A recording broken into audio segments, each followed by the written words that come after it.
Kalau bicara operasional ya tentu kita akan siapkan dengan nilai-nilai tertentu ya.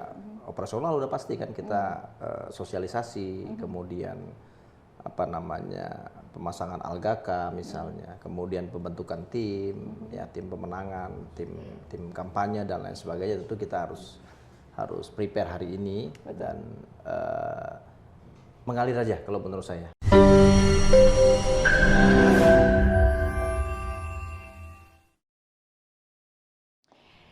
Pemilu serentak 2024 sudah kita lakukan dan diawali dengan pemilihan presiden juga pemilihan legislatif pada bulan Februari lalu. Dan tidak hanya sampai di situ karena nanti ini juga akan berlanjut untuk pilkada pemilihan kepala daerah baik itu gubernur maupun juga wali kota ataupun bupati.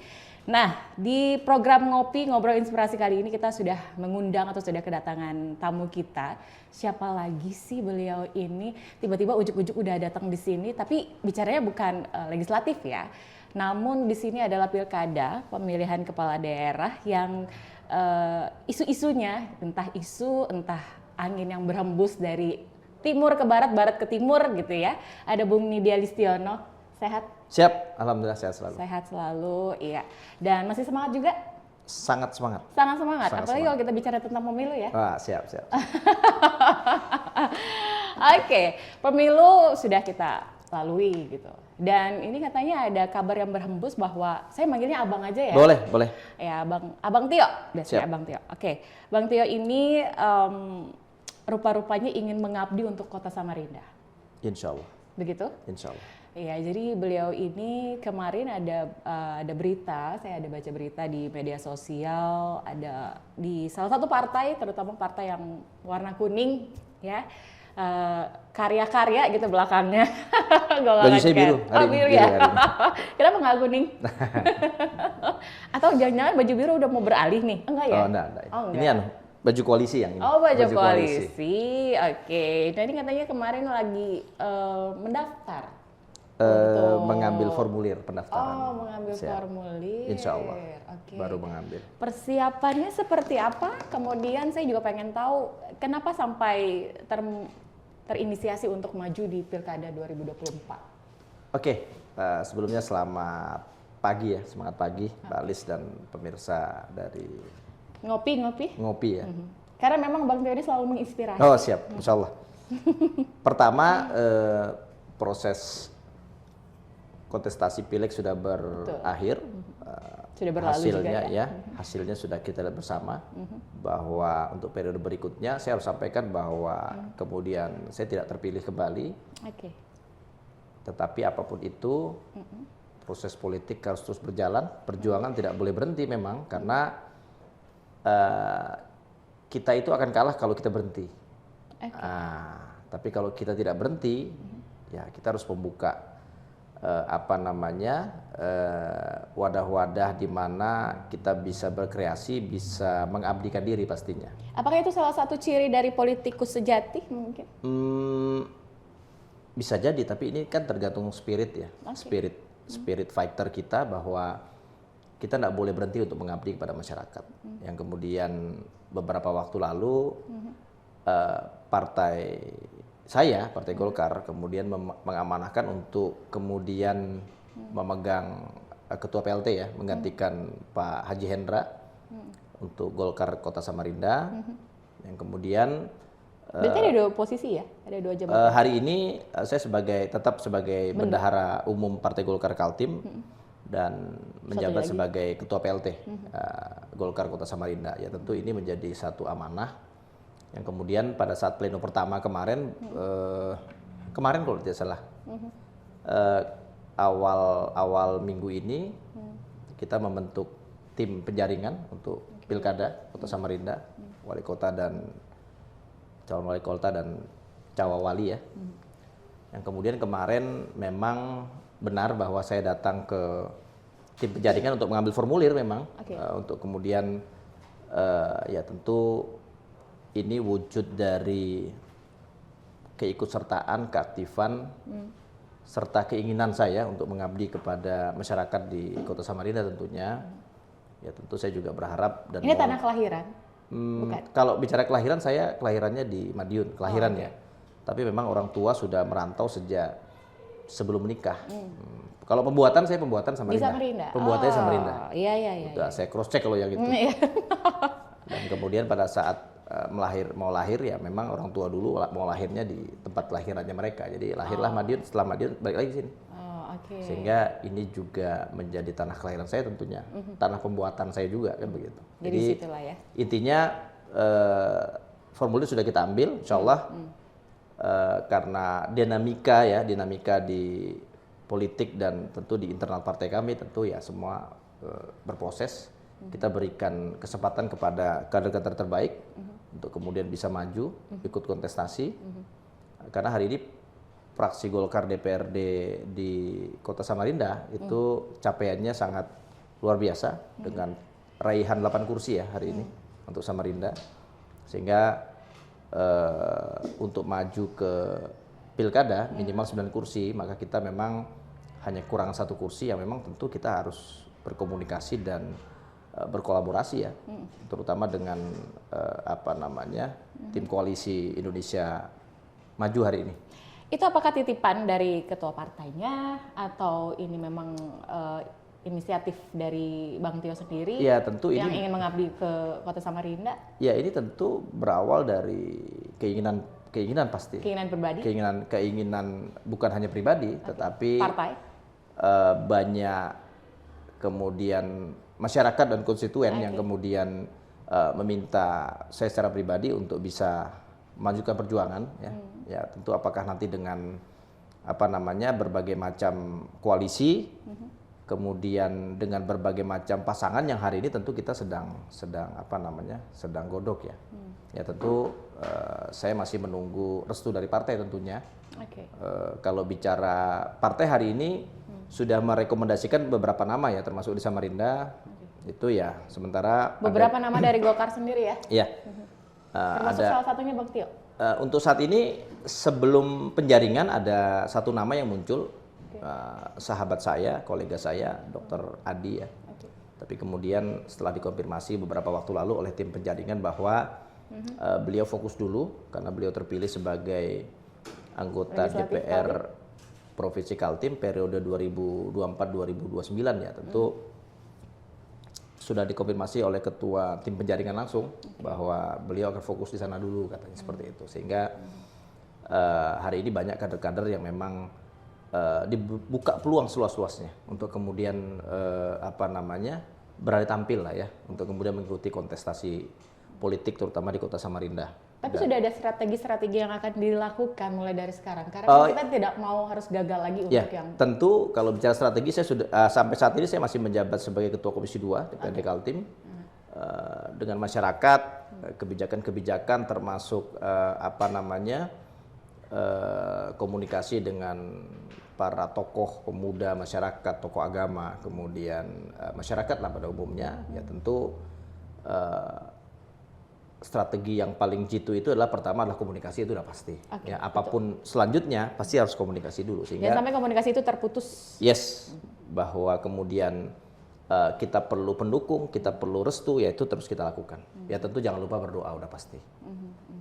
Kira-kira begitu. Strategi banyak gitu ya, sudah melakukan ini, itu dan lain sebagainya. Kemudian dukungan juga dapat gitu ya dari partai, juga dari masyarakat Kota Samarinda. Yang kemudian ini menjadi kekuatan untuk Bang Tio sendiri hingga akhirnya percaya diri untuk bisa mengambil langkah maju di Pilkada 2024 Kota Samarinda ya, yang kemudian kemarin sudah mengambil formulir pendaftaran dengan niat Bismillah. Gitu ya. Tanggal 22 nanti terakhir pendaftaran itu harus diserahkan untuk Partai Golkarnya. Seluruh. Karena kan itu dibuka secara terbuka ya. Silakan untuk mendaftar di banyak. Tim sudah nama-nama yang masuk. Terakhir kemarin saya mengambil itu berarti hari Senin nanti ya. Saya orang ketiga yang kemudian sudah mendaftar ya di Golkar Kota Samarinda. Ya mudah-mudahan kita bisa menjaring kader-kader terbaik yang punya spirit tentu, punya punya integritas juga dan kemudian kemauan untuk membangun Kota Samarinda lah ya. Apa yang sudah dilakukan pemerintah, baik itu pemerintah kota maupun provinsi hari ini, tinggal kita bagaimana kemudian melanjutkan dan kemudian lebih memajukan kembali, terutama perekonomian kita, ya pendidikan kita, apalagi IKN sudah di depan mata. Tahun ini 17 Agustus menjadi tonggak sejarah ya, karena akan diadakan upacara di IKN. kepresidenan ya 17 Agustus, dan setelah itu banyak ASN yang dari pusat kemudian akan dipindahkan ke IKN. Jadi tentu menjadi tantangan tersendiri. Oke, itu tantangannya ya. Siap. Oke. Tantangan kedua juga adalah andai kata, kita bicara andai nih Bang Tio. Wali kota yang saat ini masih menjabat, kemudian dia maju lagi, artinya kan ini memang pertarungan yang sangat luar biasa. Karena banyak sekali dari masyarakat, kemudian juga dari LSI, survei-survei lah ya, dari survei-survei yang menginginkan wali kota yang sekarang ini tetap maju gitu. Nah, ini menjadi pertarungan. Baik, kalau kemudian bicara kontes tentu ada variabel-variabel penilaian ya, salah satunya dengan kemudian elektabilitas dengan menggunakan survei, kemudian kalau bicara incumbent ya tentu banyak hal yang kemudian sudah dilakukan, tentu ada kekurangan kelebihan, ada pro kontra udah pasti. Betul. Tetapi bagi kami bahwa hari ini adalah kontes ini kan kalau bicara Pak Wali Kota hari ini yang kebetulan dari sisi partai tergabung dalam koalisi ya dengan Partai Golkar, ya nanti kita lihat penjajakannya seperti apa. Apakah kemudian bisa berjalan bersama atau kemudian berbeda jalur, ya saya pikir ini adalah proses politik yang harus kita hormati bersama. Tapi kemudian apakah kemudian beliau punya elektabilitas tinggi, tetapi bukan berarti tidak bisa dikalahkan. Kan seperti itu. Segala sesuatu, saya pikir ya semua prosesnya, proses kontestasi ya yuk kita fair play, kita coba fight. Kalau bisa kita jalan bareng, kenapa tidak? Kalaupun tidak bisa ya udah kita. Jalan bareng ini artinya akan berpasangan dengan beliau kah? Atau bagaimana? Saya tidak bilang apakah ini bisa atau tidak bisa, tapi segala kemungkinan hari ini semua terbuka. Tergantung komunikasi tentu, dan komunikasi yang harmonis ya? Iya tentu, termasuk juga komunikasi dengan partai-partai ya, karena hari ini saya lihat di media cukup variatif ya, cukup apa pemberitaan namanya, yang variatif, variatif, cukup juga mengulik lah ya. Saya pikir ya kita sama-sama menahan diri untuk kemudian berkomentar secara positif menurut saya. Kedua, tentu ini bicaranya kan kecerdasan emosional ya, bagaimana kemudian kita menanggapi isu, kemudian menanggapi statement dan lain sebagainya. Saya pikir dibutuhkan kecerdasan emosional yang bagus supaya apa yang kita sampaikan nanti juga bisa membuat proses kontestasi ini termasuk kepada masyarakat kita itu menjadi adem. Tentu kita berharap proses politik berjalan, proses kontestasi berjalan, dan tetap dalam kerangka menciptakan pemilu yang damai pasti, pilkada yang damai, dan bisa menghasilkan pemimpin-pemimpin yang memang berjuang untuk masyarakat di Kota Samarinda khususnya ya, kalau bicara untuk pilkada di. Karena memang tujuannya adalah untuk masyarakat Kota Samarinda ya, untuk kesejahteraan, untuk kemudian juga pembangunan yang ada di Kota Samarinda supaya merata gitu. Ya hari ini saya juga meminta kepada para kader-kader kami juga untuk kemudian memberikan statement yang menyejukkan udah pasti. Kalau kemudian bicara kritik ya kita kritik pasti yang membangun ya. Betul. Tidak kemudian jangan sampai terpancing dengan statement yang kemudian ini bisa yang tidak penting dan tidak perlu ya. Kalau kemudian dikritik ya biasalah, namanya kalau kemudian kita tidak mau dikritik ya mungkin jangan di pemerintahan. Karena kalau di pemerintahan ini kita sebagai perwakilan masyarakat ya memang harus tanda kutip tidak boleh baper. Itu salah satu yang kemudian menjadi modal kita bersama, bahwa kalau memang itu benar ya kita terima, kita perbaiki, kita buka komunikasi. Karena bicara politik ini kan bagaimana kemudian kita bisa mengakomodir semua elemen lah ya. Terutama ujung-ujungnya adalah kesejahteraan masyarakat udah pasti. Betul. Jangan kemudian kita apatis atau kemudian kita menutup komunikasi dengan terutama para teman-teman yang sering mengkritisi misalnya kebijakan-kebijakan. Saya pikir ya inilah demokrasi. Itu wajar-wajar saja. Wajar saja. Kira-kira begitu. Mudah-mudahan nanti apapun prosesnya apapun hasilnya tentu kami menunggu dari arahan partai. Mudah-mudahan ini belum closing loh ya, belum Oh, closing. belum. Iya, Karena masih ada ini dokumen, masih Bang Tio. panjang ini. Iya, masih ada.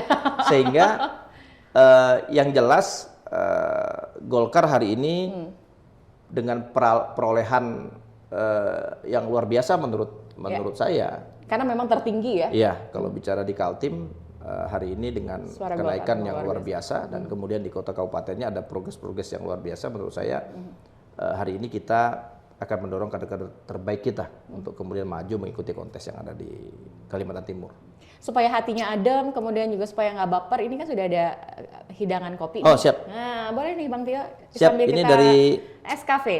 Persembahan dari Escafe. Escafe? Iya, betul. Jadi kita harus jeda dulu. Apa kepanjangan S ini ya? Sukri kayaknya. Oh, Sukri, siap. ya. Sukri Cafe gitu. Karena Siap, medianya media Sukri ya kan. Jadi kopinya juga S-nya tuh Sukri. Oh, siap. Ini yang di depan di depan Big Mall ini ya. Iya, Wah, betul, luar biasa. di depan Big Siap. Mall. Mungkin Oke. pemirsa ada yang mau datang silahkan lah ya kita ngopi-ngopi di sini. Gratis. Enggak, bayar. Minumnya gratis. Nanti kalau mau pulang aja baru Iya, bayar. baru bayar. Oh, siap. Oke. Kita harus jeda dulu, kita harus istirahat dan sambil dinikmati kopinya, Siap. persembahan dari Escafe. Tetap bersama kami.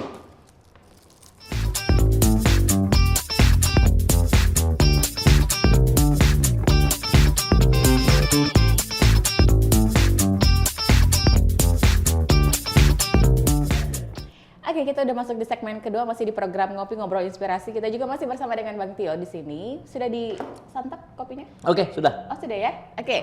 Dan tadi kalau di awal ya sedikit bercerita, beliau tadi kemarin sudah mengambil formulir untuk mendaftar di Pilkada 2024 khusus Kota Samarinda ya, untuk wali kota. Dan kemudian kita juga pengen tahu sebenarnya program apakah yang akan diberikan oleh beliau ini, Bang Tio ini, ketika nanti beliau maju untuk menjadi calon wali kota ataupun wakil wali kota. Misalnya nanti kita tunggu saja keputusan itu di akhir-akhir mendekati gitu. Siap. Apa sih program yang akan dilakukan atau mungkin inisiasi program yang akan diberikan oleh Bang Tio sendiri ketika nanti maju menjadi calon wali kota atau wakil wali kota Samarinda? Baik. Ya tentu kalau bicara program tentu nanti setelah kemudian pendaftaran selesai dan kemudian muncul nama-nama, rekomendasi dan lain sebagainya, tentu kita akan rilis lebih lengkap lah ya. Tapi kalau bicara hari ini, apakah kemudian ada ide gagasan terkait proses pembangunan di Samarinda misalnya, tentu saya selalu bilang bahwa ini adalah kepentingan masyarakat yang kemudian kita harus utamakan ya. Terutama misalnya salah satunya kita bicara kalau Samarinda ya, apa sih menjadi problem maker hari ini yang ada di kota Samarinda misalnya, ya tentu misalnya banjir yang kemudian hari ini kita harus terus berbenah ya, drainasenya, kemudian ya tentu kita harus lakukan feasibility study ya terkait apa penyebab, apa alternatif problem solvingnya, tentu ya ini ya, tentu kita harus bedah semua. Tentu kita akan menggandeng teman-teman dari akademisi, teman-teman dari ahli-ahli ya, untuk kemudian bagaimana banjir ini kemudian kita bisa urai. Yang kedua tentu kita bicara misalnya pendidikan yang paling penting juga, karena 20% mandatori dari undang-undang bahwa anggaran kita itu 20% wajib ke pendidikan. Nah ini kemudian bagaimana kita mengentaskan masyarakat kita terlepas dari tanda kutip kebodohan lah ya, sehingga kita perlu Jangan sampai anak-anak itu tidak mendapatkan pendidikan yang layak. Yes, apalagi hari ini persaingan ya, competitiveness kita sudah luar biasa sekali, sehingga saya pikir ini menjadi penting. Apakah kemudian nanti programnya dengan beasiswa misalnya, atau kemudian malah kita gratiskan misalnya? Ya ini tentu ada takaran-takaran untuk ya. seluruhnya? Ya tentu kalau bicara Kota Samarinda kan kita bicara di level di bawahnya SMA ya, karena SMA itu dihandle oleh provinsi ya, tentu SD SMP misalnya atau TK kemudian yang kemudiannya anggarannya bisa kita supporting kepada sekolah-sekolah tersebut, sehingga kita akan berhitung misalnya apakah memungkinkan untuk kita lakukan itu. Ya tentu ini prosesnya bertahap ya, tapi arahnya memang harusnya ke sana. Kemudian pemerintah harus hadir untuk kemudian bagaimana anak-anak kita bisa mendapatkan minimal pendidikan yang sangat murah, minimal sekali. Tapi sejauh ini selama Bang Tio menjadi anggota legislatif di DPRD Kaltim, melihat pemerintah Kota Samarinda turut hadir tidak sih dalam kalau yang sudah disampaikan? Kalau sampai dengan hari ini ya, sampai dengan hari ini sih apa namanya, saya belum pernah mendengar ada program misalnya sekolah gratis misalnya. Okay. Nah ini yang kemudian menjadi cita-cita kami. Kemudian untuk bagaimana kemudian menciptakan pendidikan yang free, yang kemudian pemerintah bisa hadir dan mensupport ya. Tinggal bagaimana anak-anak itu belajar lah. Tidak lagi bingung masalah dana, uang biaya, sekolah, gitu. uang buku misalnya, atau Baju. uang baju misalnya. Itu yang kita harus pikirkan. Ya tentu harus ada kajian-kajian apakah anggaran kita bagaimana, cukup atau tidak. Ya tentu ini juga menjadi PR bagaimana kemudian pemerintah bisa menaikkan APBD tentunya. Tentu ini harus membuka ruang-ruang. Tahun ini APBD naik, apakah nanti? Yes, ya itulah yang kemudian harus lebih ditingkatkan lagi harus ya? lebih ditingkatkan lagi, sehingga memang kita akan terus membuka tanda kutip ya, membuka sumber-sumber memang yang memang itu menjadi hak dari APBD pemerintah, baik kota maupun kabupaten maupun provinsi ya. Tentu ini untuk menambah APBD, sehingga kalau APBD naik ya tentu ruang belanja kita untuk kemudian untuk masyarakat tentu lebih banyak ya. Termasuk juga misalnya melobi Pak Gubernur tentu, kalau bicara kota ya tentunya ke provinsi ataupun di pusat untuk kemudian ada bantuan-bantuan keuangan ya, baik itu dari pemerintah provinsi maupun dari pusat, sehingga dana untuk pembangunan di Kota Samarinda tentu bisa lebih cepat lagi lah kira-kira. Tapi bukan hanya banjir, bukan hanya pendidikan, tetapi juga mengentaskan kemiskinan. Pasti. Karena sampai dengan saat ini kan juga masih ada. Membuka lapangan kerja itu juga menjadi prioritas tentu. Betul. Sehingga saya belum menerima data terbaru terkait perkembangan ataupun jumlah tenaga kerja yang hari ini masih menganggur. Kita akan terus update, tapi intinya adalah bagaimana tapi kemudian masih banyak memang ya Bang Tio ya? pemerintah bagaimana bisa membuka lapangan melalui dinas-dinas terkait, dinas tenaga kerja, perindustrian perdagangan, ya tentu kita akan membuat regulasi-regulasi bagaimana melindungi pengusaha-pengusaha dan tenaga kerja yang ada di tenaga kerja lokal lah ya, yang ada di Kota Samarinda. Ya tentu pemerintah harus terus hadir dengan menciptakan perda-perda, membuat perda-perda yang itu kemudian menguntungkan semua pihak lah ya, bukan hanya para pengusaha, tapi juga iklim perekonomian dan tenaga kerja kita bisa terserap. Ya tentu ini juga menjadi PR bagaimana tenaga kerja kita itu menjadi tenaga kerja yang siap kerja. Kita harus lengkapi fitur-fitur mereka dengan skill, bukan hanya hard skill saja, tapi soft skill ya. Ada hard skill dan ada soft skill, dan kemudian program sertifikasi juga kita harus bantu supaya mereka bisa pada saat mendaftar pekerjaan itu bisa lebih mudah lah untuk diterima, dan tentu bisa bersaing. Itu yang wajib kita penuhi adalah mereka harus siap bersaing. Apalagi untuk daerah sendiri gitu ya, karena juga menyebut IKN ini dari pusat sudah ada gitu ya, penempatan ASN-nya yang kemudian dipindah ke IKN. Sayang sekali rasanya kalau misalkan di daerah sendiri, apalagi Kota Samarinda, tidak berkesempatan untuk itu. Ya, gitu, ya. Itu yang kemudian ini harus tentu sekali lagi harus membuka ruang komunikasi ya dengan pemerintah pusat, bagaimana kemudian tenaga tenaga kerja kita, tenaga didik kita, tenaga ahli kita itu bisa terlibat langsung. Ya tentu ini sekali lagi pemerintah harus turun tangan, harus mensupport. Tapi apakah itu yang saya sampaikan tadi kemudian juga bisa menjadi ide atau gagasan dari Bang Tio?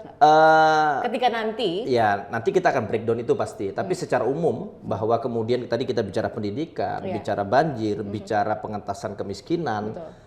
Kemudian bagaimana mengurangi angka pengangguran, kemudian pertumbuhan ekonomi kita bagus, kemudian kita juga jangan terfokus kepada sumber daya alam saja hari ini, bagaimana kemudian kita menciptakan hari ini kalau bicara UMKM, kemudian kreativitas untuk membuka bisnis-bisnis, saya pikir hari ini kita perlu membuka seluas-luasnya. Misalnya kalau kayak dulu ya zaman saya masih SMA begitu, mungkin masih kecil mungkin ya waktu saya SMA.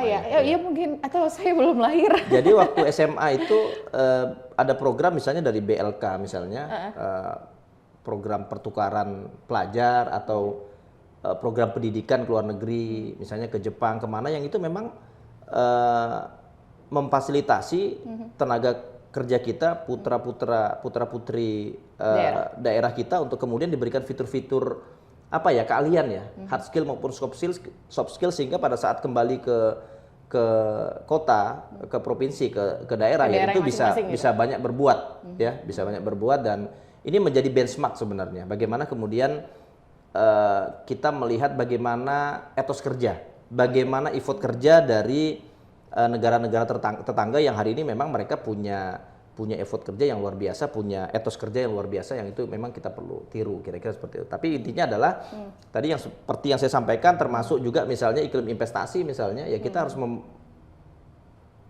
merubah sistem misalnya. Kalau misalnya ada keluhan-keluhan bahwa proses kita panjang dan lain sebagainya, saya pikir sekarang sudah dengan sistem OSS ya, dengan sistem online, proses investasi kita bisa lebih memudahkan ya bagi para investor ya untuk kemudian. Karena memang ini kan era digitalisasi ya, jadi setidaknya para sumber daya manusia yang ada di daerah khususnya di Kota Samarinda juga harus melek dengan itu. Oke, itu udah pasti bahwa kemudian harus ini bicaranya adalah digitalisasi, kemudian kita sudah enggak lagi sudah pakai sistem manual gitu. Semua harus cashless karena kenapa ini kontrol dan monitoringnya lebih mudah ya, dan kemudian memang bisa tepat sasaran. Yang kemudian ya tentu kita tetap menghormati hak-hak masyarakat sebagai warga negara untuk kemudian melakukan usaha, melakukan bisnis yang kemudian tetap mengacu kepada aturan-aturan yang berlaku, dan kemudian pemerintah juga bisa memfasilitasi semua lah ya, kira-kira seperti itu. Oke. Itu memang kalau kita bicara tentang calon kepala daerah gitu ya, khususnya wali kota, wakil wali kota, gubernur maupun juga wakil gubernur. Nah ini memang kita harus berbicara tentang perang ide atau perang gagasan gitu ya. Karena disitulah kita akan melihat sosok-sosok calon-calon pemimpin di daerah, bagaimana mereka menawarkan gagasan, ide, dan juga program-program yang akan dilakukan untuk Kota Samarinda, khususnya masyarakat Kota Samarinda. Nah itu tadi yang sudah disampaikan sama Bang Tio, itu sedikit lah ya. Ya, masih banyak lagi lah sektornya. Jangan sampai dikorek dulu semuanya gitu, karena kita belum masih pertanian, belum pariwisata, belum. Karena kan berbagai lini ya, berbagai lini yang harus kita bicarakan gitu. Karena itu baru di infrastruktur banjir tadi ya, untuk penanganan banjir, kemudian juga pendidikan yang memang itu menjadi fokus utama gitu, yang biasanya pemerintah hadir pasti di situ gitu. Dan kemudian juga tadi mengurangi angka pengangguran gitu, kemudian mengentaskan kemiskinan, dan tentunya masih banyak lagi yang lain-lain yang seharusnya itu masih bisa diangkat oleh kepala-kepala daerah gitu ya kan, khususnya di Samarinda gitu. Karena kalau kita melihat untuk berbagai, kalau kita bicara tempat wisata gitu, kalau dari Bang Tio sendiri. Kalau wisata ya ini juga kan sangat menarik. Kayaknya tuh Samarinda kurang tempat wisata ya. Gimana ya, kalau bicara Samarinda sebenarnya tempat-tempat kan masih sangat luas ya.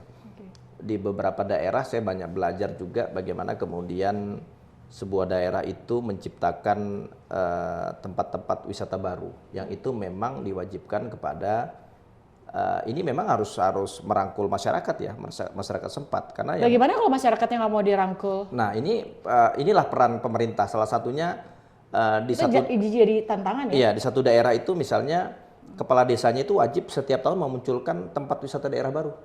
Kalau enggak ada komitmen, ada punishment, sehingga orang akan berlomba-lomba. Memang hari ini bicaranya adalah reward and punishment. Yang kemudian ketika diberikan tantangan, ya hari ini apa, hari ini saya beberapa melihat di beberapa tempat, ya mungkin salah satunya misalnya di Jogja misalnya. Kenapa kemudian hari ini pertanian jadi wisata, tempat wisata loh hari ini. Kemudian Gunung Merapi meletus, hari ini setelah meletus itu di situ jadikan tempat wisata. Nah ini kemudian perlu adanya creativity, itu udah pasti. Sehingga kalau di Samarinda kalau lihat tempat wisata sebenarnya kita ini tidak kalah, sangat banyak sekali. Cuma tinggal memang bagaimana aksesibilitas kita, jalan-jalan yang kemudian hari ini masih belum terhubung maupun yang rusak, ini tentu harus mendapatkan perhatian yang lebih. Kemudian bicara jaringan, Kominfo beberapa waktu lalu dengan Kadis Kominfo juga terus melakukan pembenahan ya, pembangunan tempat-tempat jaringan-jaringan yang BTS, blank spot itu, sehingga orang hari ini kan kalau bicara wisata bukan hanya tempat wisata saja, tapi bagaimana kemudian aksesnya bagus, mereka tetap bisa dapat jaringan, kemudian bagaimana kulinernya, kemudian transportasinya, ini kemudian banyak hal yang bisa perlu kita perbaiki, dibenahi, termasuk juga hari ini dengan konsep MICE itu yang satu hotel membuat pertemuan dan lain sebagainya, ini juga tentu harus kita persiapkan bersama, karena hari ini jangan lupa setelah IKN ini diketuk ya, ditetapkan di Provinsi Kalimantan Timur itu, maka akan banyak sekali pendatang-pendatang yang ingin berlibur, ingin berinvestasi, ingin bekerja, yang kemudian membutuhkan tempat-tempat penginapan yang representatif, tentu ada tempat meetingnya, kemudian pertemuan-pertemuan hari ini. Kalau dulu kan kita maunya pertemuannya misalnya di luar daerah, hari ini bagaimana kita membuat mereka kalau pertemuan ke sini. Itu tentu menjadi pendapatan asli daerah tersendiri ya. Kalau di Jogja itu kalau kita lagi kunjungan selalu anggota dewan bilang bahwa Pak jangan lupa Pak ya, pulangnya uangnya jangan sampai dibawa pulang katanya. Dibelanjakan. Karena ketika Anda belanja Anda membantu pedagang-pedagang kami untuk kemudian bisa mendapatkan keuntungan dan bisa memperbesar mereka punya usaha. Ini contoh misalnya. Jadi mereka sambil seharusnya Samarinda juga bisa berbenah untuk melakukan hal itu ya. Bekerja, berwisata, kemudian menaikkan PAD kita. Ya ini tentu perlu dukungan bersama dengan masyarakat, bukan hanya kepala daerahnya saja, tapi kemudian OPD terkait termasuk juga masyarakatnya bisa ikut terlibat, harus ikut terlibat. Tempat wisata sangat luar biasa di tempat kita ini. Banyak masih bisa diekspor gitu ya? Masih sangat bisa diekspor. Di sana itu sudah nggak ada tempat lagi sudah sampai. Tapi mereka bisa menciptakan wahana-wahana, menciptakan fitur-fitur baru sehingga anggap kalau dulu HP itu hanya bisa untuk telepon, tapi hari ini HP udah bisa untuk apapun hari ini. Bisa foto, bisa video call, bisa tetek bengek segala macam. Itu yang kemudian kita perlu pikirkan bagaimana sebuah tempat wisata dengan ketersediaan fitur-fitur, saya pikir orang akan datang ke sana. Cuma memang kalau di tempat kita ini kan awal-awal booming, tapi kemudian pelan-pelan sepi. Tapi kalau saya lihat, misalnya contoh di Balikpapan itu di pantai itu hari ini saya lihat waktu kunjungan ke sana fasilitas sudah dipersiapkan bagus, dibangun bagus, ada tempat pendoponya, ada tempat makannya, jalanan juga bagus. Saya pikir ini menjadi satu hal yang positif. Tinggal bagaimana kita menjaga konsistensi ya, pelayanan.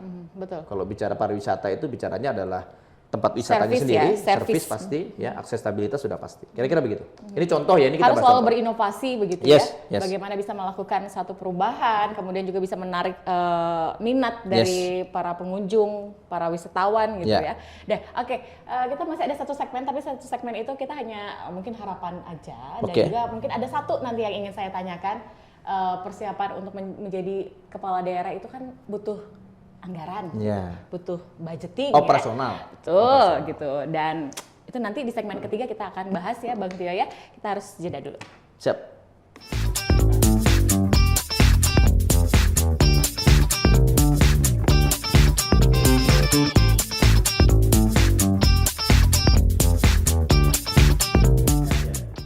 Yang nggak terasa ya, kita udah di segmen terakhir di program Ngopi Ngobrol Inspirasi, dan mungkin dengan kegiatan yang sangat luar biasa Bang Tio ini ya, jadi juga waktunya nggak bisa lama-lama ya Bang Tio ya. Siap. Nggak apa-apa, nanti kita akan undang lagi ya Bang. Siap. Jangan pernah bosan untuk diundang di program Ngopi. Pokoknya diundang terus saya datang. Oh datang ya, asal nggak lagi di luar kota ya. Honornya cocok kelihatannya. Oh gitu. Iya. Oke. Tadi seperti yang sudah saya bilang, di segmen ketiga ini ya hanya ada beberapa pertanyaan aja kok Bang Tio gitu. Siap. Karena saya tahu lah jadwalnya Bang Tio ya gitu. Oke. Pastinya juga membutuhkan logistik yang sangat luar biasa untuk persiapan maju di pilkada gitu ya. Jangankan maju di pilkada, maju di pileg aja juga membutuhkan logistik yang cukup besar gitu. Namanya Operasional ya. Itu gimana tuh? Ya kalau mau bicara itu, pertama itu memang agak sensitif ya, tapi perlu saya sampaikan bahwa secara basically memang sebelumnya saya kan di perusahaan swasta, saya juga berbisnis, kemudian kalau bicara operasional ya tentu kita akan siapkan dengan nilai-nilai tertentu ya.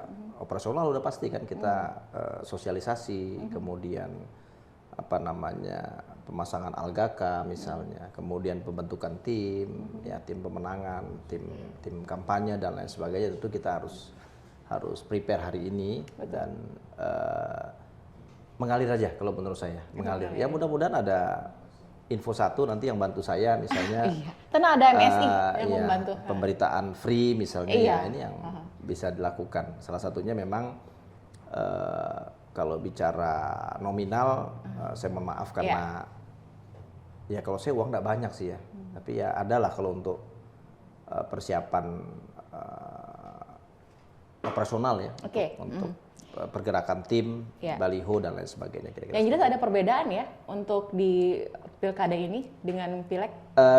Jujur kalau saya mau ngomong bahwa untuk pilkada kan ini baru ya, ini pengalaman saya untuk pertama kali. Tantangannya artinya ya, jauh lebih. Tantangannya mungkin ya saya belum lihat karena saya belum jalanin ya, tapi bagi saya ya tentu ini juga buat anak muda semua ya, bahwa kita pertama jangan sampai tutup mata terhadap politik. Kedua ya kita harus memang berani maju, berani tampil, karena memang pada saat kita di politik itu ya bagaimana kemudian bisa memenangkan kontestasi, dan yang kedua adalah bukan hanya menang tapi bagaimana kemudian memperjuangkan, bagaimana kemudian membangun, bagaimana kemudian konsisten untuk kemudian mensejahterakan masyarakat yang hari ini kita pimpin misalnya. Ini menjadi tantangan semua. Jadi bagi saya adalah apakah ini lebih sulit atau tidak, saya pikir semua punya tantangan masing-masing ya. Tapi bagi saya adalah bagaimana kita berpositive thinking, segala sesuatu itu kan, proses itu kan tidak akan mengkhianati hasil ya. Kemudian kalau kita berusaha, ya ini normatif ya, bicara berusaha berdoa udah pasti. Tapi bagaimana kemudian kita bisa ngotot untuk kemudian kita bisa memegang tampuk pimpinan untuk bisa mensejahterakan masyarakat, ya ini tentu menjadi cita-cita mulia kita bersama ya. Mudah-mudahan ini menjaga kepercayaan dan amanah dari udah masyarakat pasti, itu juga udah pasti ya? Dan kemudian itu kan nanti terlihat dari prosesnya ya. Pada saat menjabat ya tentu kita akan, sekali lagi saya atas nama pribadi ini ya, mohon doa dan dukungan udah pasti, mohon doa restunya, kemudian untuk masyarakat Kota Samarinda, teman-teman partai politik ya, para tokoh pemuda masyarakat, tokoh agama ya, tokoh adat ya, tentu ini semua ketika diberikan amanah tentu kita akan insya Allah menjaganya, dan apapun itu kita terbuka terhadap masukan kritik, saran, bagaimana kemudian kita bisa membangun Samarinda menjadi kota yang makmur, tentu gemah ripah loh jinawi ya, masyarakatnya ada sejahtera. translate-nya nggak? Ada translate-nya nggak di maksud apa? Masyarakatnya sejahtera, ekonominya bagus, pendidikan bagus ya kan,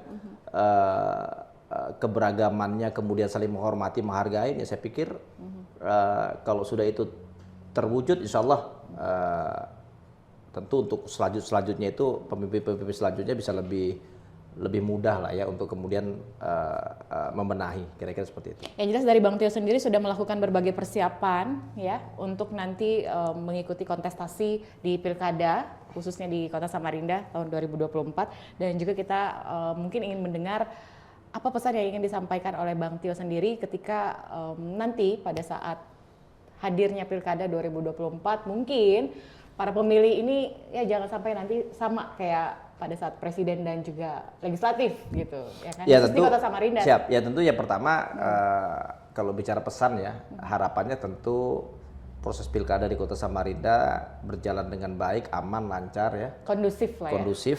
Yang kedua ya tentu kepada para kontestan-kontestan, kemudian mari kita memberikan edukasi politik yang positif ya kepada masyarakat supaya tidak kemudian saling menimbulkan konflik sara, menimbulkan mungkin konflik ya, itu udah yang pasti. Yang kemudian mari kita berkontes secara positif ya, kemudian memberikan gagasan-gagasan yang membangun tentu, yang kemudian itu bisa applicable ya. Tidak hanya sebuah konsep, tapi kemudian konsep itu bisa direalisasi tentunya dengan berbagai macam kendala udah pasti ya, bicara anggaran, bicara kendala-kendala lain ya, ini yang kemudian bisa, yuk kita sama-sama. Kalaupun nanti sudah selesai kontesnya, ada yang menang, ada yang kalah, ya kita harus siap dengan proses itu. Yang kemudian kita harus duduk bareng lagi bagaimana membangun Kota Samarinda. Nanti kalau mau berkontes lagi ya udah nanti tunggu waktunya kontesnya. Tunggu 5 tahun lagi ya? Ya, mau nggak mau begitu. Ya memang ini perlu juga saya tanamkan ke diri saya sendiri supaya kita harus siap, bukan hanya siap menang tapi siap kalah. Kira-kira seperti itu. Tapi apapun itu perjuangan tentu kita pengen, saya yakin semua calon kandidat nantinya pasti ingin masyarakat Samarinda, Kota Samarinda bisa menjadi lebih maju dan sejahtera itu udah pasti. Tapi bagaimana kemudian kita saling support ya untuk kemudian bisa membangun Samarinda menjadi kota yang kondusif dan sejahtera, kira-kira begitu. Oke, itulah ya perbincangan kita, obrolan kita bersama Bang Tio, memotret persiapan dari Bang Tio sendiri untuk maju di Pilkada serentak kepala daerah, calon wali kota ataupun wakil wali kota 2024 di Kota Samarinda. Mudah-mudahan apa yang disampaikan ini juga bisa mengedukasi para pemirsa program Ngopi Ngobrol Inspirasi, dan apapun yang menjadi harapan, niat yang kemudian itu baik ya. Kemudian juga itu untuk mengabdi di Kota Samarinda, terkhusus kepada masyarakat Kota Samarinda, ini bisa direstui oleh seluruh masyarakat Kota Samarinda dan juga keluarga, kemudian juga dukungan-dukungan dari banyak orang gitu ya, sehingga ini juga bisa menguatkan motivasi dan keinginan dari Bang Tio sendiri untuk maju nanti di Pilkada 2024. Oke, terima kasih ya Bang Tio. Terima kasih. Mudah-mudahan nanti kita bisa bertemu lagi di program Ngopi ini. Pokoknya yang tadi saya bilang, jangan pernah bosan untuk diundang di podcast Ngopi ya.